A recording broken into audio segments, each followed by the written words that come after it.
लोग। तो फिर से आज हम लोगों को पढ़ना है प्रीपोजिशन। अब लास्ट सेशन चल रहा है हम लोग का, 1-2 प्रीपोजिशन और बाकी है, ठीक है। तो आज का प्रीपोजिशन है ऑन, ठीक है। आज का प्रीपोजिशन है ऑन। आज हम लोगों को ऑन प्रीपोजिशन के बारे में पढ़ना है। तो ये ऑन जो है यह भी हमारे लिए बहुत ही इंपॉर्टेंट प्रीपोजिशन है। हमारे एग्जामिनेशन में अक्सर ये बहुत ज़्यादा मात्रा में पूछे जाते हैं, ठीक है। अब देखिए ऑन का कितना सारा प्रयोग है। तो ऑन का 1, 2, 3, 4, 5 और 6 तरह से ऑन का प्रयोग किया था। अर्थ के आधार पर भी और अर्थ के विपरीत भी। जहाँ पे अर्थ नहीं होता उस जगह पे भी हम लोग ऑन का प्रयोग करते हैं। तो पहला देखिए ए नंबर पे क्या कह रहा है कि पर के अर्थ में, इसे ऑन का मतलब होता है पर के अर्थ में ऑन का प्रयोग किया जाता है, लेकिन कुछ कंडीशंस है। और कंडीशन क्या है कि वस्तु या व्यक्ति से सटा हुआ होना चाहिए। कोई वस्तु जो होता है या व्यक्ति से, मतलब कि दो वस्तु है, दोनों एक दूसरे के संपर्क में होने चाहिए, एक दूसरे से सटे हुए होने चाहिए। जैसे टेबल कुर्सी पर है, या टेबल सॉरी क्या कहते हैं, किताब टेबल पर है, ठीक है। किताब कहाँ है, टेबल पर है। तो टेबल पे जब किताब रखा हुआ है तो उससे सटा हुआ है कि नहीं, तो वहाँ पे ऑन का प्रयोग किया जाता है। जैसे यहाँ पे देखिए स्थान के भाव को स्पष्ट करने के लिए कैसा, एक दूसरे से संपर्कित होना चाहिए, एक दूसरे से सटा हुआ होना चाहिए, तो वहाँ पे हम लोग ऑन का प्रयोग करते हैं। जैसे यहाँ पे एग्जाम्पल देखिए, they are sitting on the grass, वे लोग घास में बैठे हुए हैं, ठीक है। कहाँ बैठे हुए हैं, घास में। जब घास में बैठे हुए हैं तो घास से सटे हुए हैं, तो वहाँ पे ऑन लगाया गया, ठीक है ना। अगला देखिए, there are glasses on the table, table पर गिलास रखा हुआ है, बहुत सारी गिलासें रखी हुई है। तो टेबल पर जब गिलास को रखा गया तो गिलास टेबल से सटा हुआ है, तो इस तरह से यहाँ पर भी ऑन का प्रयोग किया जाता है, ठीक ना। आगे देखते हैं बी नंबर, को के अर्थ में, लेकिन किस चीज का भाव, समय का भाव, ठीक है ना। समय के भाव को स्पष्ट करने के लिए और भी बहुत सारे प्रीपोजिशन का यूज होता है। जैसे इन का भी यूज होता है, ठीक ना। फॉर का भी यूज होता है, सिंस का भी यूज होता है। और अभी हम लोगों को सुनने में आया है कि ऑन का भी यूज होता है। यहाँ पे देखिए, को समय का भाव व्यक्त करने के लिए ऑन का प्रयोग किया जाता है। तो देखिए ये इन और इन का प्रयोग भी होता है और ऑन का प्रयोग भी होता है समय को व्यक्त करने के लिए। तो इन का प्रयोग जो होता है ना, वैसे समय के लिए जो मतलब कि क्लियर नहीं हमको बतलाता है, लेकिन ऑन का प्रयोग जो होता है वैसे समय को दर्शाने के लिए बतलाता है, यूज होता है, जहां पर समय पूरी तरह से निश्चित हो, एकदम श्योर हो। 1 मिनट आगे और 1 मिनट पीछे भी नहीं होना चाहिए, थोड़ा सा भी क्षण आगे और पीछे नहीं होना चाहिए, एकदम श्योर होना चाहिए। वो समय को दर्शाने के लिए ऑन का प्रयोग किया जाता है। जैसे देखिए, I am free on Sunday, अगर संडे कह दिया तो संडे ही, मंडे नहीं जाएगा, या संडे से पहले भी नहीं होगा। से I am free on Sunday, मैं संडे को खाली रहता हूँ, ठीक है। अगला है, सी विल रीच ऑन टाइम, वह समय पर पहुंच जाएगी। तो समय से पहले नहीं पहुंचना है और समय से बाद भी नहीं पहुंचना है, हमको एकदम एक्यूरेट समय में पहुंचना है, वहां पे ऑन का प्रयोग किया जाता है। Option number 2। 3 नंबर देखिए, सी के विषय में, के संबंध में। देखिए के विषय में और के संबंध में, इसके लिए भी बहुत सारे, इसमें इन का भी प्रयोग होता है, ठीक है। अबाउट का भी प्रयोग होता है और ऑन का भी प्रयोग होता है। तो जहाँ पे इन, अबाउट और ऑन लगाते हैं वहाँ पर हम इन अबाउट लगाते हैं, वहाँ पे हम लोग ऑन भी लगा सकते हैं, ठीक है ना। जैसे I am writing on Shakespeare, ये मैं शेक्सपियर के बारे में लिख रहा हूँ। He is writing a book on economics, वह इकोनॉमिक्स अर्थशास्त्र के संबंध में, अर्थशास्त्र के विषय में एक किताब लिख रहा है। तो यहाँ पर भी संबंध को या फिर विषय में जहाँ भी हो उसके जगह पे हम लोग ऑन का प्रयोग करते हैं। आते हैं अगला डी नंबर, सदस्य होने का भाव।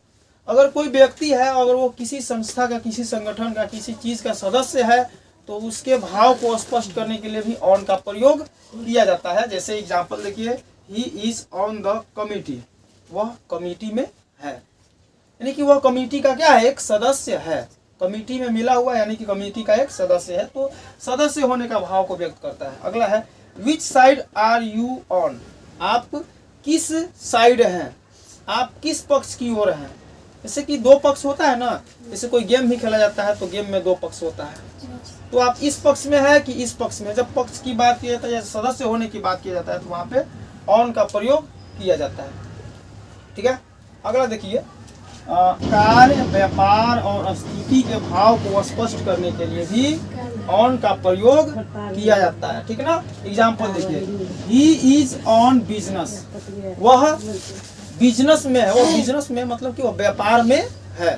ठीक है, दे आर ऑन हॉलीडे, वह छुट्टी में है, वे लोग छुट्टी में है।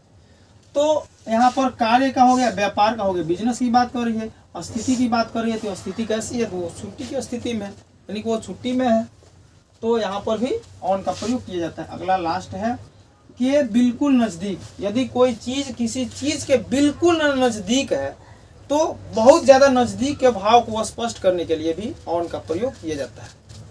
ठीक ना, एक एग्जाम्पल के माध्यम से समझते हैं। जैसे कि कह रहा है कि there was no house on the main road, यानी मेन रोड के बगल में या मेन रोड के पास कोई भी घर नहीं है, नहीं था। अगला है there was a town on the coast, coast मतलब होता है किनारा, तट। कोई नदी है, कोई समुंदर है या कोई झील है, उस झील के किनारे क्या है, there was a town on the coast, किनारे पर क्या है, एक शहर बसा हुआ है। तो इस तरह से हम लोग ये ऑन का प्रयोग करते हैं कितने जगहों पे, 5 जगहों पे। पहला है पर, वस्तु या व्यक्ति से सटा हुआ, दूसरा को, समय का भाव, तीसरा के, विषय में के संबंध के अर्थ में, चौथा सदस्य होने का भाव, पांचवा है कार्य या व्यापार या स्थिति का भाव, और छठा है कि बिल्कुल नजदीक के भाव में जो है ऑन का प्रयोग किया जाता है। इसके अलावा भी देखिएगा, जैसे बात करते हैं टीवी ऑन करो, किसी को चालू करने की जब बात की जाती है, चालू करने की बात में भी ऑन का प्रयोग किया जाता है। जैसे कहते हैं कि टीवी चालू करो, तो क्या लिखेंगे, switch on the TV, TV चालू करो। ठीक है, पंखा चालू करो तो ये होगा स्विच ऑन द फैन। तो यहाँ पर भी ऑन का प्रयोग किया जाता है। ऑन मतलब होता है चालू करना, चालू करने के अर्थ में भी ऑन का प्रयोग किया जाता है। इस तरह से इतना सारा ऑन का यूज हम लोग के सामने आया है। इसके बाद अगला जो प्रीपोजिशन है, इसमें हम लोग ऑफ का यूज सीखेंगे। ठीक है ना, ओ डबल एफ, एक ऑफ हम लोग पढ़ चुके हैं इससे पहले जी, और अभी हम लोग को पढ़ना है ओ डबल एफ। अगला प्रीपोजिशन मैंने बोला था, ठीक है ना, कि आगे हम लोग पढ़ेंगे ऑफ के बारे में। तो ऑफ यहाँ पे दिया हुआ है, चलिए पहले ऑफ को ही समझ लेते हैं। ऑफ का प्रयोग जो होता है 2 जगहों पर किया जाता है। एक तो हो गया से के अर्थ में, लेकिन अर्थ क्या कहता है कि स्थान से अलग होने का भाव, यानी कि कोई किसी जगह से अलग हो रहा है तो वहाँ पे ऑफ का प्रयोग किया जाता है, ओ डबल एफ वाला ऑफ का प्रयोग। ठीक है, जैसे ही फेल ऑफ द हॉर्स, वह घोड़े से गिर गया। तो घोड़ा से जब वो गिर गया तो उससे अलग हो गया। ठीक है, फिर कह रहा है कि ही जंप्ड ऑफ द टेबल, वह टेबल से कूद गया। जब टेबल पे था तो टेबल से सटा हुआ था, जब उससे कूद गया तो उससे अलग हो गया। तो इस तरह से अलग के भाव को स्पष्ट करने के लिए से के अर्थ में ऑफ का प्रयोग किया जाता है। अगला चलिए, अगला बी नंबर है ऑन और ऑफ का प्रयोग। अभी मैंने बतलाया था ऑन का प्रयोग किसी चीज को चालू करने के लिए किया जाता है, और उसी तरह से ऑफ का प्रयोग किसी चीज को बंद करने के लिए किया जाता है। तो किस चीज के अर्थ में किया जाता है, एडवर्ब के रूप में इसका यूज किया जाता है। ठीक है ना, जैसे कि पुट ऑफ द रेडियो, यानी कि रेडियो को बंद रखो। यहाँ पे दिया put on the radio, radio को चालू करो। जैसे switch off the TV, TV का स्विच ऑफ बंद कर दो। Switch on the TV, TV का स्विच चालू कर दो। इसी तरह से ये होता है स्विच क्या कहते हैं, पुट ऑफ, यहाँ ऑफ जो है, और ऑन का प्रयोग बंद करने और चालू करने के लिए भी किया जाता है। तो हमारा ये क्लियर होता है ऑफ का प्रयोग। अब आते हैं एट का प्रयोग। ठीक है, ये भी बहुत बढ़िया प्रीपोजिशन है, बहुत ज़्यादा ये भी पूछता है एग्जामिनेशन में। तो इसका पहला यूज है निश्चित समय का बोध करने के लिए। एट का प्रयोग जो होता है वैसे समय को दर्शाने के लिए किया जाता है जो पूरी तरह से निश्चित, एकदम श्योर शॉट। ठीक है ना, जैसे यहाँ पे कह रहा है कि he will come eight 4 o'clock, वह 4 बजे आएगा। 4 बजे तो 4 बजे, ठीक है। उसी तरह से अगला है दे केम एट नून या नाइट, ये वो दोपहर में या फिर रात में आएगा। तो यहाँ पे निश्चित समय की जहाँ पर भी बात होता है वहाँ पे एट का प्रयोग किया जाता है। और ये दूसरा जो है बी नंबर, ये बहुत इंपॉर्टेंट है समझना। तो कह रहा है कि छोटे स्थान का बोध के लिए एट का प्रयोग किया जाता है। तो बड़े स्थान के लिए क्या किया जाता है, हम लोगों ने पढ़ा है, बड़े स्थान को बोध करने के लिए इन का प्रयोग किया जाता है, और छोटे स्थान को इंडिकेट करने के लिए एट का प्रयोग किया जाता है। जैसे कि ही लिव्स एट रामनगर, वह रामनगर में रहता है। अगर रहता है वह दिल्ली में रहता है तो ही लिव्स इन दिल्ली, क्योंकि दिल्ली जो है वो एक बहुत बड़ा शहर है, बहुत बड़ा जगह है। फिर है माई सन इज एट स्कूल, मेरा बेटा विद्यालय में है। तो विद्यालय एक छोटा सा जगह है, तो छोटे से जगहों के लिए जो है एट का प्रयोग किया जाता है। अगला है C number, indicating price rate और स्पीड। इंडिकेटिंग दर्शाने के लिए किसी चीज का प्राइस, प्राइस मतलब होता है मूल्य, रेट वही होता है दर, और स्पीड चाल को दर्शाने के लिए जो है एट का प्रयोग किया जाता है। एग्जाम्पल देखिए, rice sells at 20 rupees a kilo, यानी कि चावल जो है 20 रुपए किलो की दर से बेचा जाता है। तो यहाँ पर दर का ना रेट बतला रहा है, प्राइस बतला रहा है कि चावल का प्राइस क्या है, तो ये इतना है, ठीक है। अगला है the train is running at 60 kilometre per hour, यहाँ पर स्पीड को बतला रहा है कि ट्रेन जो है चल रही है, दौड़ रही है, कितने की स्पीड से, 60 किलोमीटर 1 घंटे में दौड़ रही है ट्रेन, ठीक है।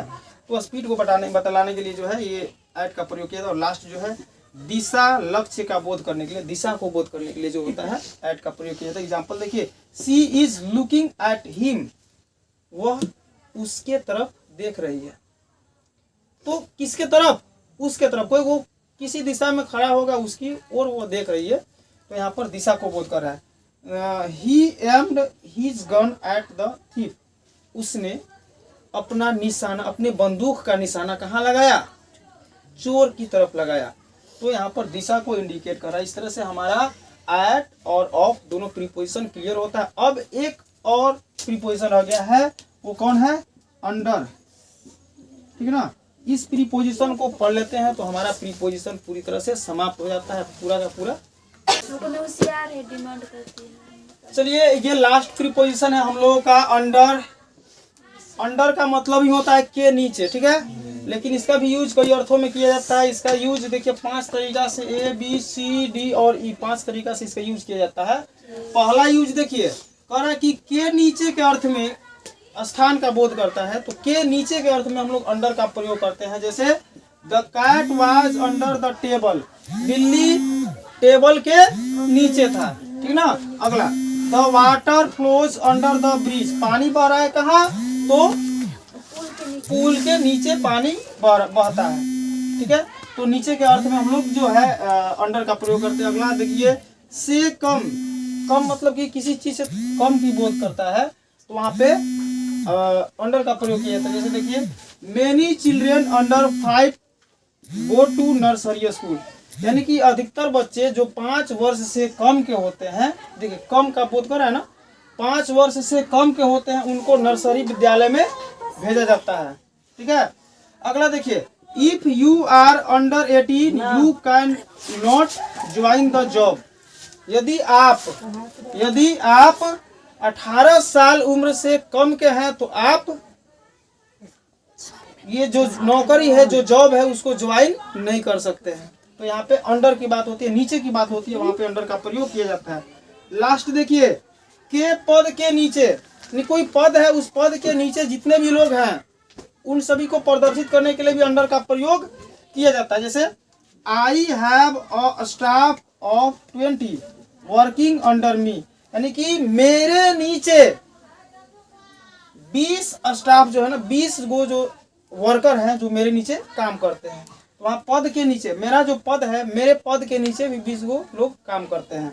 अगला देखिए, नो वन अंडर रैंक 10 में इंटर द रूम, यानी कि 10 रैंक से जिसका कम होगा वह कमरे में नहीं आ सकता है, उसको कमरे से बाहर ही रहना होगा, ठीक है। तो यहाँ पे के पद से कम के या नीचे की बोध करते हैं तो अंडर का प्रयोग किया जाता है। अगला देखिए, डी नंबर, के अधीन, यानी कि कोई चीज है, वो किसी चीज के अधीन है, किसी चीज के नीचे काम करता है, किसी चीज के कहने पर काम करता है, तो वहाँ पे हम लोग अंडर का प्रयोग करते हैं। जैसे देखिए, this institute works under the committee, या वह जो है यह क्या है, इंस्टीट्यूट, यह संस्था जो है एक कमिटी के नीचे काम करता है, कमिटी के अधीन काम करता है, कमिटी के लिए काम करता है। ठीक है, अगला है the workers are working under the master, यानी कि वर्कर्स मतलब जो काम करने वाले होते हैं, जो लेबर होते हैं, वो काम करते हैं, काम कर रहे हैं, कहाँ, किसके अंदर, किसके अधीन, अपने मालिक के अधीन काम कर रहे हैं, तो हो जाएगा the workers are working under the